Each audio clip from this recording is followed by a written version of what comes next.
al diputado Agos Carreño. Bienvenido, Agos Carreño, a Conflicto de Intereses. Lo saluda Ariel Sack, Paloma Boxer y todo el equipo de Conflicto de Intereses. ¿Cómo le va? Buen día, Ariel, Paloma y todo el equipo, ¿cómo están ustedes?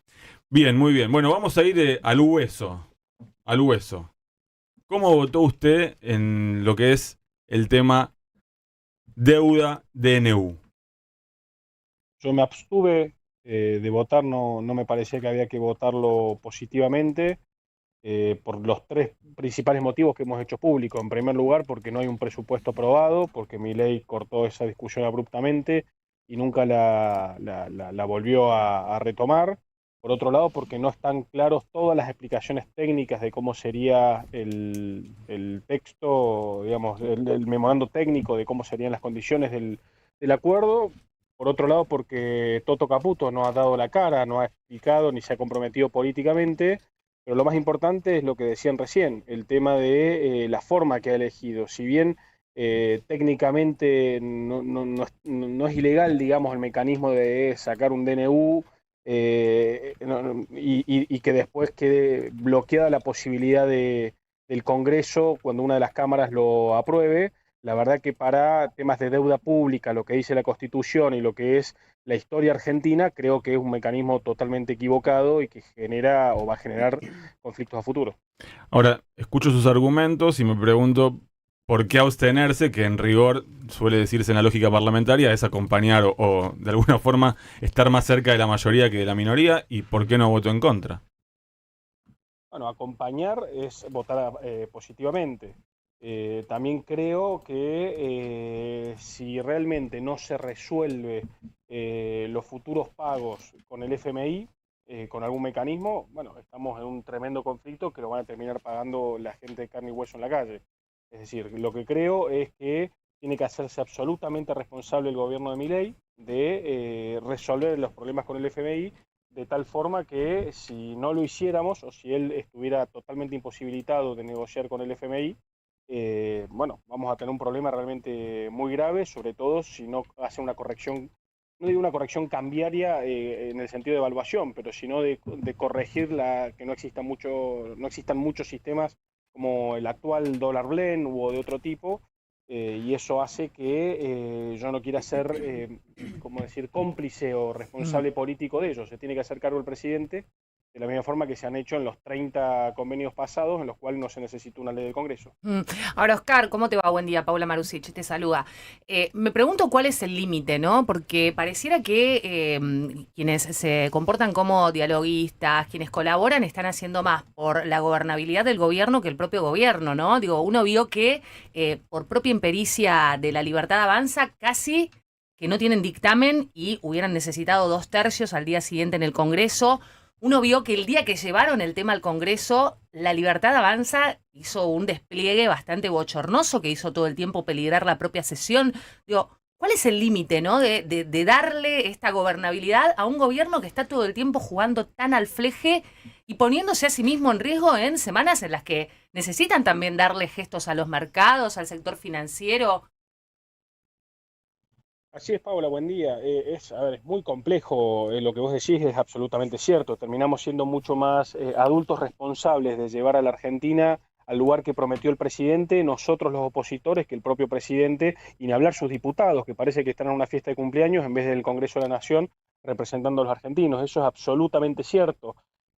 Algo que no se dijo recién, pero también fue una semana clave, fuimos nosotros los que impulsamos que hayan explicaciones, que se cree una Mm. comisión investigadora o se haga una interpelación a funcionarios por el tema criptoestafa. Es decir, el mismo día que no estamos bloqueando la posibilidad de que siga negociando una salida con el FMI y el gobierno, al mismo tiempo somos nosotros los que estamos empujando que den las explicaciones que ellos no supieron dar espontáneamente o un periodista afín al gobierno no supo preguntar. Por lo tanto, siempre es un límite muy, muy complejo Mm. y nos mete en el desafío de constantemente ir viendo cómo ayudar a la Argentina, pero ponerle límites a Javier Milei. Te doy otro ejemplo, Aerolíneas Argentinas, ya la vendían y nos sentamos nosotros en una mesa y le dijimos no se vende, al mismo tiempo que le dábamos otras herramientas, y bueno, es muy complejo. Para decir no a todo ya tenés a la izquierda y al kirchnerismo, que lo hacen bastante bien y es parte de su estrategia política. Nosotros los que estamos al medio somos los que tenemos que ir tomando esas decisiones con nuestros defectos y con nuestras virtudes, y realmente es muy complejo porque, por ejemplo, a mí en Córdoba, cuando le pongo límites al gobierno de Milei, generalmente mi electorado no está conforme, porque me piden que lo acompañe con una fe ciega, como si fuera un predicador de iglesia y no el presidente de la nación. Bueno, ahí me parece que estás poniendo, dando en la tecla con un problema, ¿no? Porque se termina como, o por lo menos uno lo que veía en cuánto pesaba el rol de los gobernadores, y digo, también lo pienso en función de cómo jugaron incluso gobernadores del peronismo, ¿no? En la votación del DNU. Digo, ¿para qué están? ¿Qué está primero? ¿El interés de la nación o el interés de una provincia? ¿No? Porque digo, acá estábamos hablando de un endeudamiento del que no había demasiadas precisiones. Yo la escuché toda la explicación de Pablo Quirno, que les decía la verdad. Mazot le preguntaba, decime por lo menos el monto máximo por el que nos vamos a endeudar, y no había una sola precisión. Y en definitiva se termina habilitando que se tome esa deuda sin que haya ningún tipo de definición o parámetro. Digo, ¿y acá qué está primero? ¿Lo que exige, lo que presiona una provincia, o el interés nacional del conjunto de los argentinos que no saben por cuánto se van a endeudar, ni por cuántos años, ni quién lo va a pagar? Bueno, el gobierno ha sido muy inteligente en doblegar a la política y sobre todo a muchos gobernadores por su necesidad económica, es decir, al cortarles a todo el envío de fondos que le corresponde por ley a las provincias, no es que es un toma y daca que va decidiendo y negociando. Lo que sí empieza a ser un toma y daca de esa forma es cuando no hay un presupuesto de la nación por 2 años seguidos. Primero eso lo inventó el kirchnerismo, pero después el que lo lleva adelante en 2 años seguidos es Javier Milei, y eso nunca había pasado en la historia. Pero Por eso, tanto, perdón, ¿eso es sí. inteligente o es cruel, hasta criminal en algún caso? Porque si no es legal... Yo creo que a mediano y largo plazo va a ser un problema para los argentinos, y ellos creen que... ¿A qué me refiero que ha sido inteligente? Que han doblegado la política, no que les vaya a salir bien. Son dos cosas distintas. A mí lo que me parece es que los gobernadores muchas veces no les queda otra que acompañar. Yo creo que no haría lo mismo, pero sencillamente van necesitando los fondos mínimos para pagar sus jubilaciones, sus sueldos y funcionar. Creo que eso es algo terrible. Creo que el gobierno encima la va a terminar pagando, porque en algún momento, cuando empiece a tener cualquier cimbronazo, van a ser toda la política la que le va a cobrar la factura, porque no les ha permitido gobernar, porque vale tanto la gobernabilidad de los gobernadores en las provincias como de Javier Milei en la nación. Y eso siempre ha sido el principio republicano. Es exactamente igual la gobernabilidad en cualquier lugar, y ni hablar también los municipios, que están mucho más cercanos. Por lo tanto, yo creo que a largo plazo le va a salir mal a Javier Milei esa jugada, pero le ha servido lograr muchísimas leyes y sobre todo bloquear muchos temas que fuimos nosotros los que más han empujado. Por ejemplo, temas jubilatorios o los temas del financiamiento universitario, terminamos siendo los bloques del centro, que en otra oportunidad le hemos ayudado con la ley base, que también la hemos desguazado bastante, sacándole cosas que eran terribles, los que terminamos empujando leyes que las terminaban bloqueando el PRO, gran parte del radicalismo y muchas veces los gobernadores. Diputado, ¿qué tal? Paloma Boxer lo saluda. Para terminar Paloma, de buen día. entender, porque creo que a nosotros y también a la audiencia no le termina de quedar claro, ¿por qué se abstuvieron y por qué no votaron en contra? Porque es la primera vez que se tenía que aprobar las nuevas condiciones de pagos con el FMI por ley. O sea, sencillamente nunca pasaron por el Congreso Nacional este tipo de cuestiones. Generalmente se hacía cargo 100% al Poder Ejecutivo. Guzmán, en aquel momento, como no tenía el respaldo de su propio gobierno, para no terminar con los problemas penales que terminaron teniendo funcionarios en el gobierno de Macri, terminó mandando una ley estableciendo que a futuro tenía que pasar por una ley. Y ahí generó un conflicto, donde tenía que pasar por el Congreso una situación que nunca había pasado. Pero se aprobó y es ley que tenga que pasar por el Congreso. Sí, por supuesto, se aprobó, es ley, de la misma forma que lamentablemente no hemos podido cambiar nosotros porque no nos han ayudado los votos, lo que es la ley de DNU del kirchnerismo, que es terrorífica y el que más la utiliza y más mal la utiliza es Javier Milei. Por lo tanto, si vamos a hablar de legalidad, la verdad que el DNU no es ilegal. A mí no me gusta y soy el autor de uno de los principales proyectos para cambiarlo y después nos quedamos sin votos cuando lo hemos enviado. Ahora, lo que yo insisto es que si Javier Milei no logra un buen acuerdo con el FMI, creo que vamos a estar en un enorme problema. Y ese enorme problema no es que lo va a pagar Javier Milei y Conan y sus 5 o 6 funcionarios de confianza, lo van a pagar los argentinos. Por lo tanto, yo creo que tiene que haber una salida que tiene que ser clara, responsable y explicada a la sociedad, como hasta ahora no lo han hecho con el tema del FMI. Pero si nosotros votábamos en contra absolutamente con el mal mecanismo que él eligió, era un problema malo para los argentinos en el corto y mediano plazo. Ahora, en el largo plazo, lo que sigue para nosotros es obligarlos a que se abran las bicamerales que controlen la deuda pública, que hasta ahora el gobierno no lo ha hecho, hacer el seguimiento de lo que no está mostrado en el presupuesto hasta ahora y sobre todo exigir el cambio de la ley de DNU, porque el que más la ha utilizado y el único presidente que ha tenido un DNU rechazado en la historia argentina ha sido Javier Milei. Bueno, esa es nuestra tarea del Congreso para adelante. Oscar, y vuelvo a esto de una oposición que está más empecinada en colaborar y dar gobernabilidad que el propio gobierno. ¿Cómo recibieron ustedes la filtración de audios de Martín Menem pidiéndole a su propio bloque que pique la sesión, que la pudra, que haya 5 que estén siempre ahí, y decía: no quiero nada tranquilo, los quiero a los gritos, puteando, porque iban a querer conformar y ratificar la Comisión de Juicio Político, que digo, párrafo al margen, es justamente la comisión que debería conformarse también en un marco y en un contexto donde hay un presidente sospechado de una estafa de dimensión global? ¿Cómo lo vivieron ustedes, ver una Cámara de Diputados funcionando así y un presidente pidiendo esto? Bueno, esa mañana nosotros fuimos a labor parlamentario con Miguel Ángel Pichetto, él como presidente del bloque y yo como secretario parlamentario, y nuestra posición de bloque, que la dijimos en esa reunión, es que ellos tienen que entender una máxima de la política de que el oficialismo busca las leyes o consigue las leyes o las herramientas, mientras que la oposición suele tener los discursos para dejar claro su posición. No es normal que la sesión la pique el oficialismo o que busque tener todo, es decir, la ley más los discursos encendidos dentro del Congreso. Es parte del funcionamiento democrático y lo que se suele mostrar siempre en la sociedad.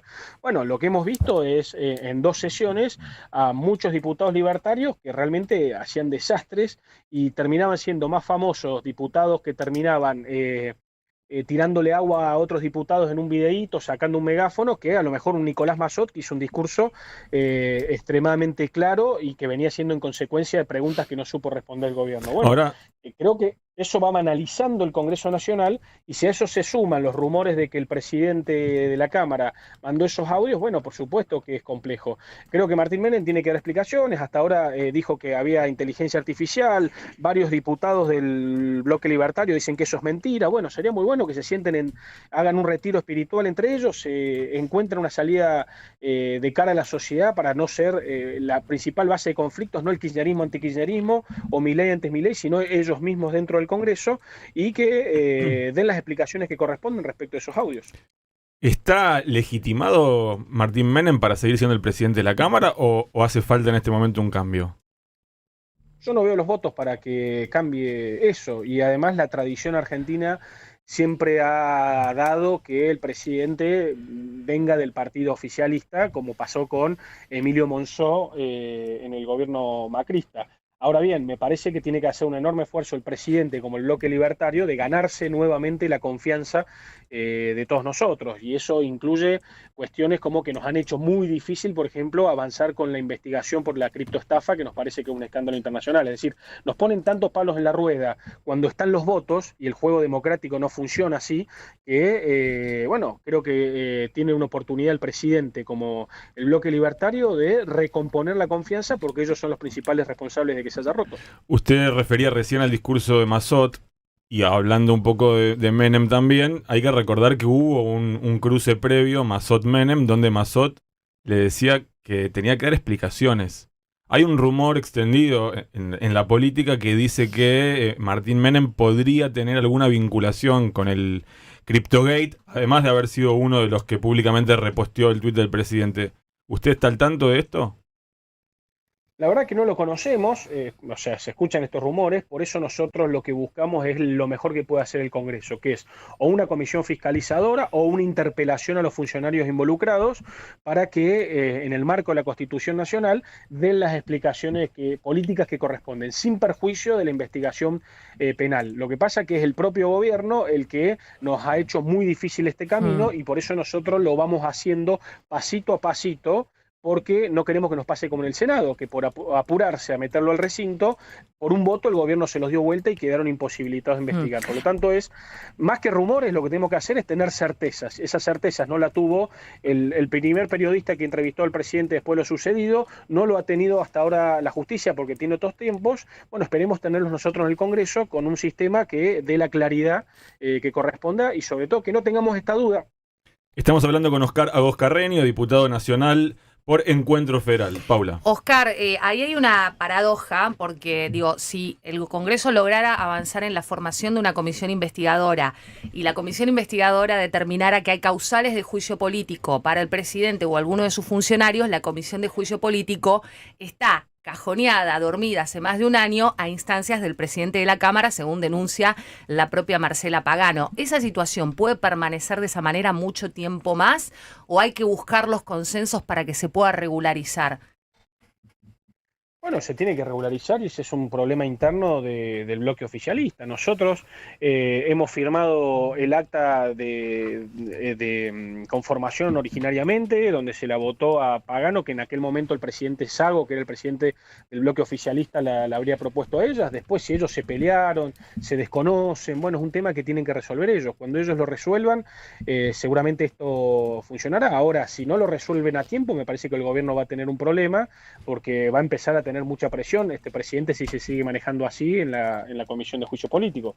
Y esperemos que lo ordenen porque yo no veo que estén los votos ni las condiciones hoy para un juicio político, pero efectivamente, si avanza una comisión investigadora o una interpelación y van dándose nuevos datos, bueno, es posible que haya presiones que tengan que discutirse en esa comisión como una previa al recinto. Y eso solo puede hacerse cuando esté funcionando esa comisión.